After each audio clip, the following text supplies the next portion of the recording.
How's it going, everyone? Welcome back to another video.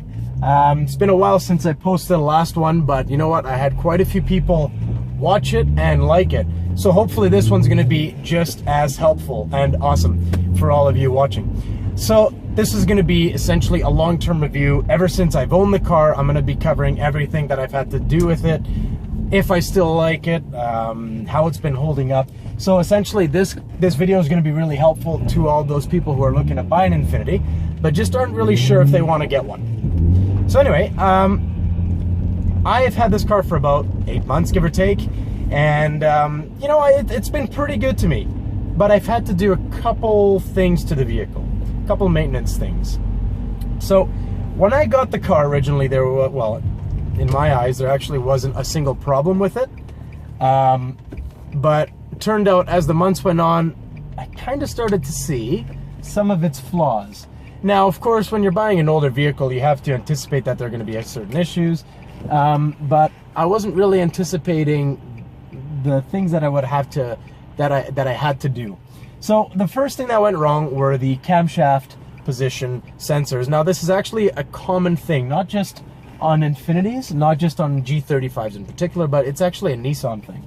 So essentially, you know, well, it should be at least, when you go to start your car and you know, you try and get it going, and it just keeps on turning over, and it doesn't really start, and you do that a couple times, you get concerned. Most likely, your car will start eventually, okay, but then you're gonna have all the lights on the dashboard come up, traction control, check engine, VDC, all that's gonna come on. Chances are that means that your camshaft position sensors are on their way out. So I had to replace those. Now, there are two alternatives you can do to that. The first one is going to spend $160 on one, or you can go to eBay and spend $60 on three from China. Oh well. It saves you money, and they should end up doing the exact same job. So then after I had that issue, then this is in the winter months now, then my car wasn't starting. Okay, that was a little bit more of a concern. I would actually go and try and turn the car over and nothing would happen. The lights would just shut off, and then when I would take it out of the on position, the lights would turn back on. That was a concerning moment for me. And initially I thought, well, it must be the starter, because I heard a little bit of a tick sound. So I ended up replacing the starter, which cost me about $300 to $400 including labor, and I got a discount too. Oh, and by the way, you're probably wondering why the hell I'm wearing a BMW shirt while I'm driving an Infiniti. Yeah, you know, that wasn't really well thought out, now that I come to think of it. But yeah, so back to the thing. So I ended up replacing the starter. Turns out it actually wasn't the starter. So at this point now, I've spent a decent amount of money within the first couple months of owning it. So at this point, as any other buyer would be, I was having a little bit of regret purchasing this vehicle. So it actually turned out I didn't need to replace the starter. The starter was fine. It was actually a clutch pedal switch, which is right behind the clutch. You can't see it until you actually get under the bottom here and take a look. It's a little switch that started malfunctioning, and I guess for whatever reason, in the winter time it must have gotten seized or it must have got stuck, and that actually needed to be replaced. So I ended up replacing it. 45 bucks, not too bad. Then my bonnet, not in England, Alex, we're in Canada. My bonnet struts at the back started to go. It's the bonnet. It's the trunk. The trunk struts at the back were weak. And one day, again, I go and put shit in my trunk, and I thought it was gonna hold and do its job, because it only has one job, and that's to hold the trunk from falling. Obviously, it doesn't know how to do that properly. It slammed right on my head, made me angry, and I looked down and I saw my BMW shirt on. No, I'm kidding, that didn't happen. Yeah, so that happened. Had to replace those as well. Pain in the ass, I was annoyed. So recently I've done a couple oil changes too. I've done 2 since I've owned the car, which may sound excessive, but honestly, I'm one of those people who think that if you want to own your car for a very long time, do as many oil changes. And I'm honestly, I'm a believer of that. The oil is the blood of a car, people. If you neglect the oil, you're done. So anyways, I did those oil changes, and mechanics while they were doing an oil change, they just did an overall inspection of the vehicle and whatnot, and they said that they were actually surprised at the, well, lack of rust that was on the bottom of the vehicle. The only thing that needs to be done, again, more money, right? Because money grows on trees. The rear stabilizer links are starting to get weak, and they're starting to go. So I have to replace those, which sucks. So at the end of the day, I've actually spent a decent amount of money on maintenance on this car.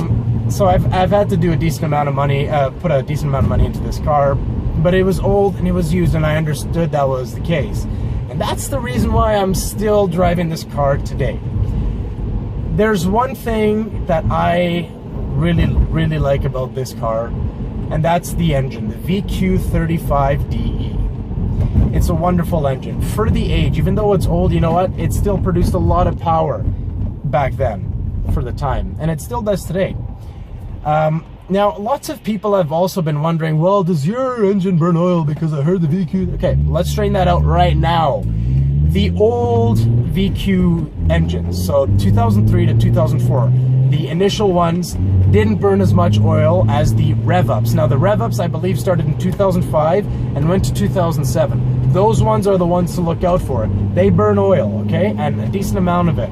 My car burns oil too, but honestly, nothing bad at all. It's normal for some car engines to burn oil. For example, my old Audi that I had, that one burned actually a decent amount of oil. But Audis are actually known to go through a little bit of oil too. So don't be too turned off if you're looking to buy one and the owner says, yeah, you know, it burns a little bit of oil. You want to just still make sure and do your due diligence on the vehicle itself. Make sure there are no leaks and whatnot. So you want to check the engine cover, the engine cover gaskets. Make sure there's really no sweating in that area. One way of doing that is to take the little cover, the engine cover out, and then you'll have the plenum there. Just want to make sure that right underneath there's not too much oil, or if there's no oil at all, that's a good thing. So oil is not that bad on my car. Let me stress that. On my car, it is not bad. Now, don't go buying an Infiniti and then commenting a little bit later saying, Alex, you lying piece of shit. My Infiniti goes through just as much oil as a rotary. This is my car, and I'm telling you, from my experience with this vehicle, it doesn't burn that much oil, okay? Now, I found this out recently, and this was really stupid of me, and I'm surprised I didn't catch this when I bought the car, but I actually need a clutch. And the problem with these, this clutch kit is that you have to get, well, you don't have to, but you should, get a dual mass flywheel. Now, if you've ever, for whatever reason, you were bored and instead of doing something else, you said, hey, let's go on YouTube and check for flywheels, they're expensive. They are not cheap. The cheapest dual mass flywheel that I found on this car, for this car, and 350s, obviously, because I think they have this exact same transmission, was $1,100. When I saw that price, my contacts immediately dried up and plopped out of my eyes. Yeah, it's expensive. That's not including the clutch, and that's not including labor. So there is an alternative to that, which is to refurbish your flywheel.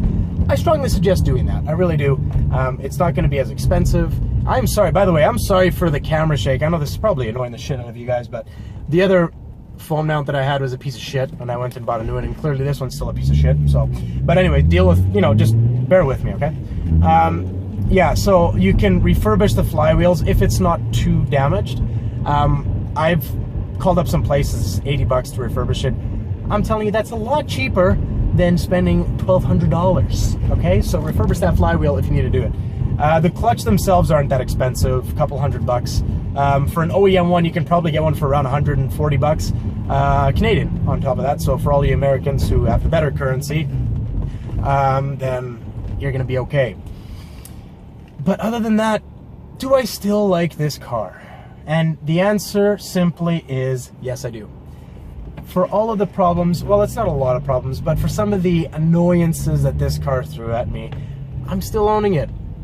Now, I did consider selling it, and, well, I did. 2 reasons. No one wanted it, and yeah, I just kind of got annoyed and kept it. But you know what? I still own the car. It's, even though it has a decent amount of imperfections, also known as the things that I said went wrong on the car, I still like it. There's one thing that does kind of get to me though, is the more I start to drive this car, the more cracks and rattles are starting to happen. This stupid, what do you see, this object is the most shitty rear view mirror known to mankind. If for whatever, it chooses the day too, because it's got a mind of its own, probably because I'm wearing a BMW shirt on. It chooses to rattle, and when it rattles, you just can't drive with it. I'm the kind of person that if I hear a rattle, I want to stop the entire, like, shut up!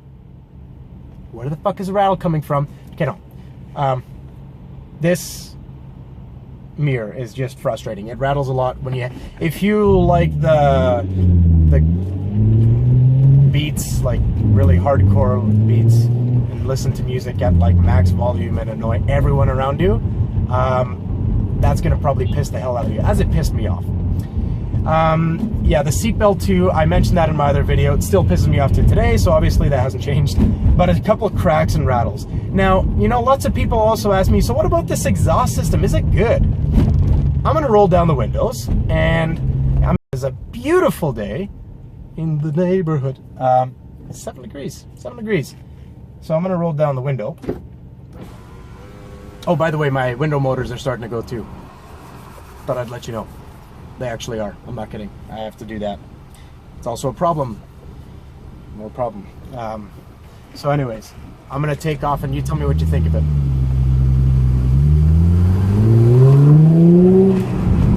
Oh, it echoes. Like this exhaust. I really like this catback exhaust system. It sounds awesome. It sounds really good. It's like loud when you want it to be loud. When you put your foot down, it's gonna be loud.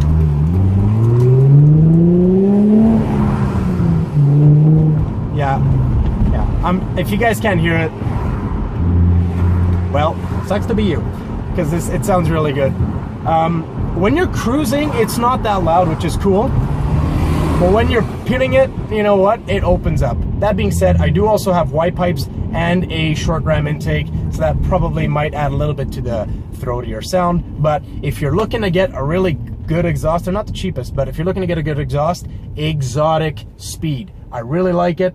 It's got like, it almost, okay, do you remember, flashback down memory lane, do you remember watching Fast and Furious Tokyo Drift? The black 350, that 350Z, how that exhaust sounded, freaking unbelievable. Okay, it doesn't exactly sound like that, but sometimes it actually does. Lower in the RPM range, I can sometimes hear a similar sound.